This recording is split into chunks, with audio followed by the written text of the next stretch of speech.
આસુલા ગામ અમારા મહાત્માની મઢોલી એમનો દર બીજી તારીખે આવું યજ્ઞ કરે છે. ઉપસ્થિત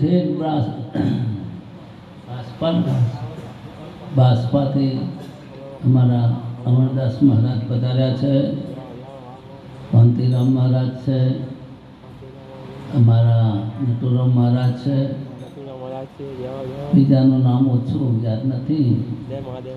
સર્વને મારા પ્રેમથી જય ગુરુ મહારાજ. સારો વાણી વિલાસ થયો છે, સત્સંગ પણ સારો થયો છે.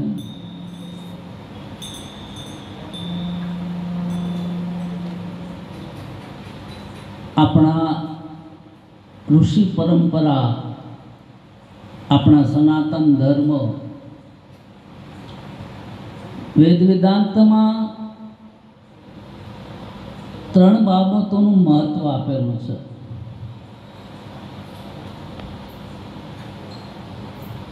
વેદાંતમાં કહે છે કે 3 મુદ્દાઓ પર આખો વેદાંત રચાયેલો છે.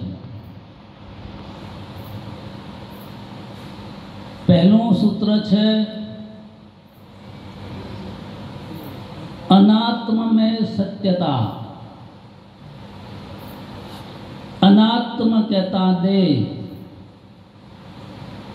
દેહને સાચું માને છે એ આધ્યાત્મિક માર્ગમાં યાત્રા કરી શકતા નથી, એવું અમારા ઋષિ મુનિઓનું મંતવ્ય છે.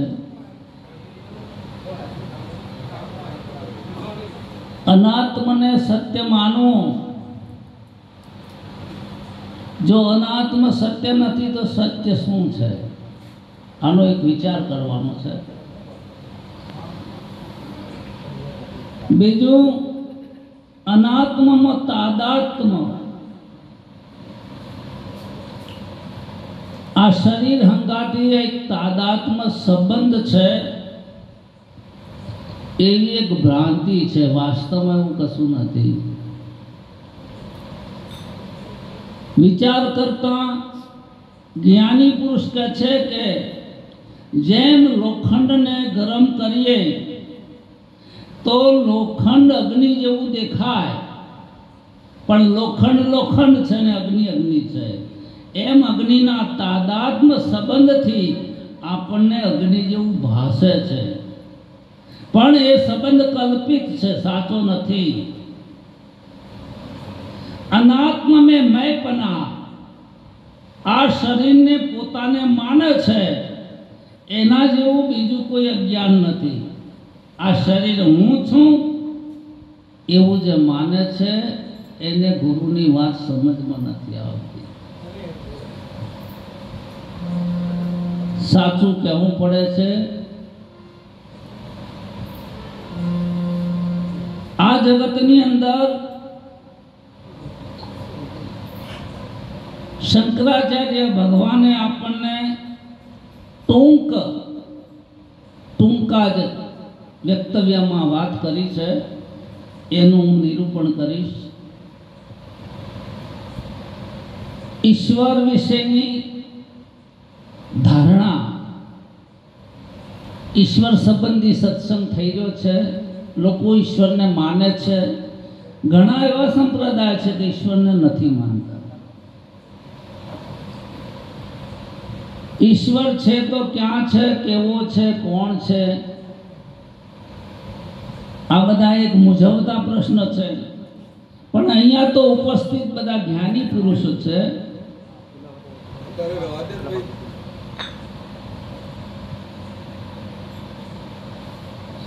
ઈશ્વર અને આપણા વચ્ચેનો જે ભેદ છે,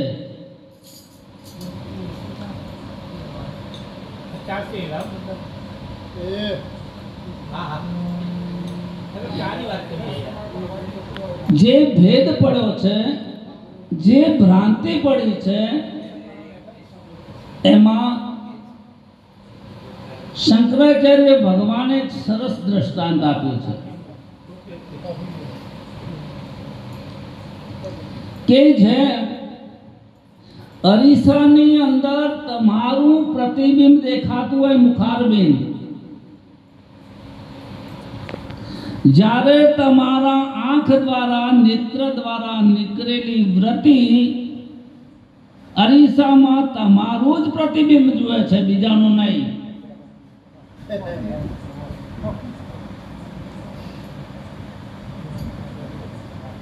એક સંત કહે છે કે પ્રત્યાઘાતના પડઘા સુણીને કેસરી વનમાં વઢ્યો, પારક કરતા પોતે બોલે હમ તો સીતા થડ્યો, મને ભજન ભરોસો પડ્યો. સિંહ ગર્જના કરે છે જંગલમાં ને એના જ પડઘા એને સંભળાય છે. જેને તમે ઈશ્વર કહો છો એ તમારો જ આવિર્ભાવ છે. ઈશ્વર અને તમારામાં કોઈ અંતર નથી, આ ભેદ છે.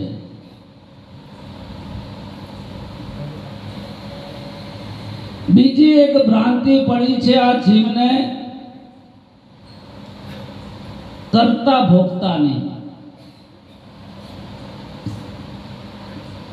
દરેક વ્યક્તિ એવું માને છે કે હું કરું છું, મેં કર્યું.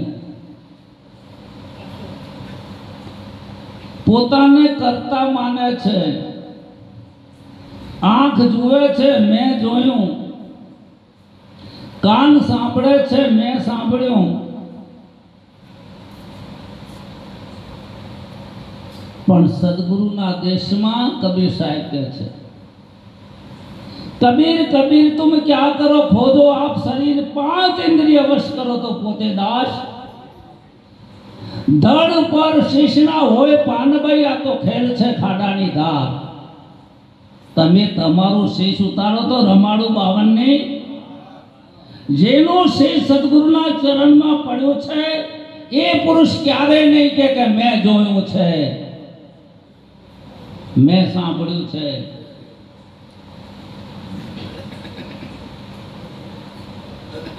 આ એક કરતા ભોગતાની ભ્રાંતિ છે.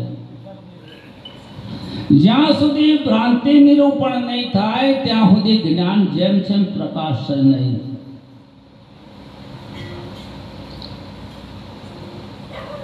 વ્યક્તિ એવું માને છે કે મને સુખ થાય છે, મને દુઃખ થાય છે, મને રાગ દ્વેષ થાય છે.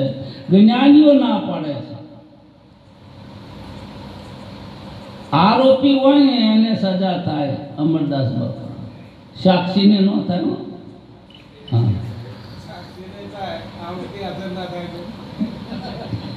હવે આપણે તરત જુટાઈ શકીએ છીએ, પણ સાક્ષી એને કહેવાય. 2 પક્ષી છે, વેદાંતમાં દ્રષ્ટાંત આપ્યું છે. એક પક્ષી ફળ ખાય છે અને જોઈ રહ્યું છે. હવે તમારે નીચે કરવાનો છે. ખાય એટલે ભોગવે, કરતા હોય ભોગતા હોઈ શકે. નિરાત બાપુ કહે છે કરતા પદ કોને કહીએ, કરતા કહો કોને. નીર ખીર બેવું મળે એકતા, હંસ કરે બેસાના. બગસો વાકુ ગુજ શકે નહીં, હંસ ગતિ કુત ન્યારા. આ બગલાનો વિષય નથી, આ તો વિવેકી પુરુષોનો છે. હંસનો, હંસ વિવેકી પુરુષ છે. આત્મા અનાત્માનો વિવેક કર્યો છે. અવિનાશી અચલ આત્મા જગત આતે प्रतिकूल, ऐसो ज्ञान विवेक है सब साधन को मूल. સદગુરુના ઘરેથી વિવેક મળે છે સૌ પ્રથમ આપણને.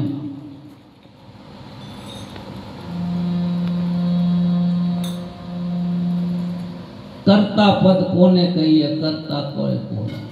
આમ બધાને એવું થાય કે પુરાણ મહારાજ સત્સંગ કરે છે, પણ મારો નીચે કંઈક જુદો છે. એ આગળ કહીશું.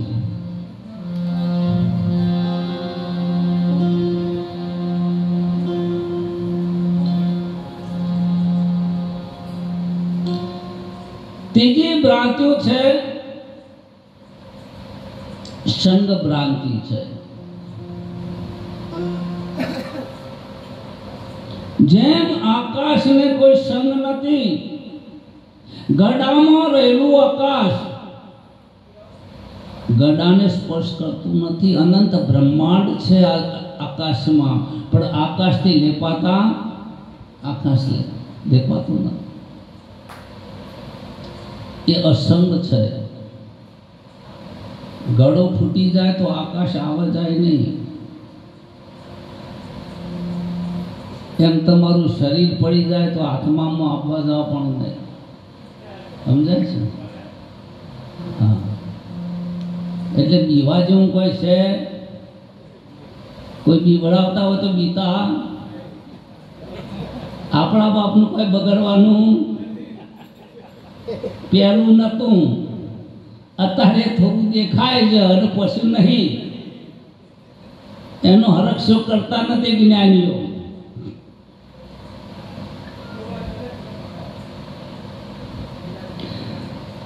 ચોથી ભ્રાંતિ છે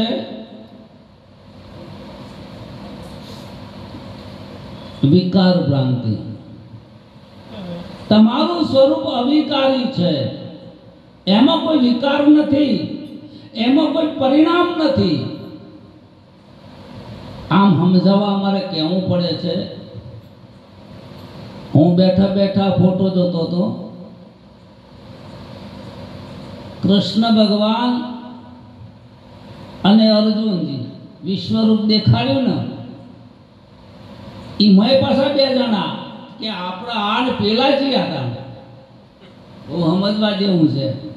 અહીંયા હતા ને કે આપણે બે તો છીએ ને પાછા હો મય દેખાઈએ છે.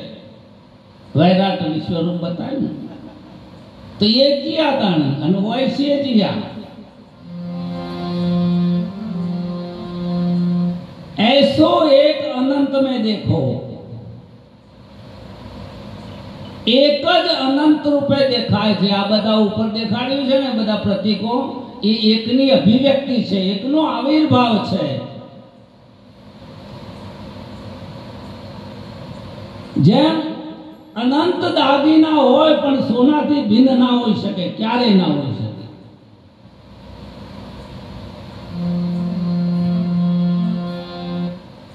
એમ તમારું સ્વરૂપ વિકાર રહિત છે, અવિકારી છે. કોઈ વિકાર થયો નથી. આનો આદિ ને અંત છે. સંતો કહે છે કે આ શરીરનો આદિ ને અંત છે અને આદિ અંત ને મધ્ય છે. તમારો નથી આદિ, નથી અંત કે નથી મધ્ય.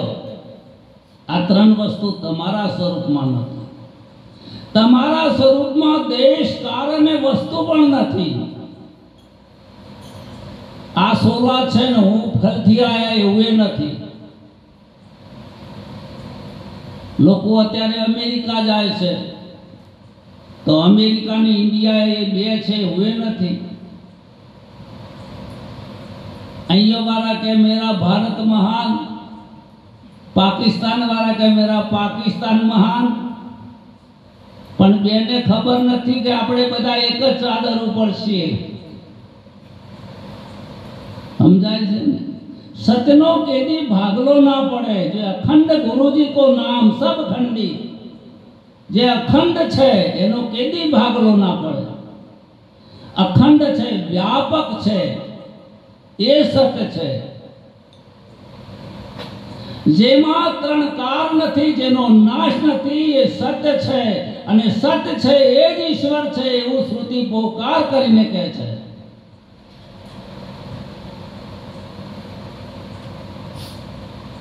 આ છ વિકાર વાળું ક્ષેત્ર ભગવાન કહે છે કે આની ઉત્પત્તિ થાય છે, એની વૃદ્ધિ થાય છે, આના દ્વારા આડ પેદાશ પણ થાય છે. બાળ બચ્ચા હાથે ક્ષીણ થાય છે, મરણના ધર્મને પામી જાય છે. આ છ વિકાર વાળું ક્ષેત્ર છે. એનાથી જે હું છે એ અલગ છે.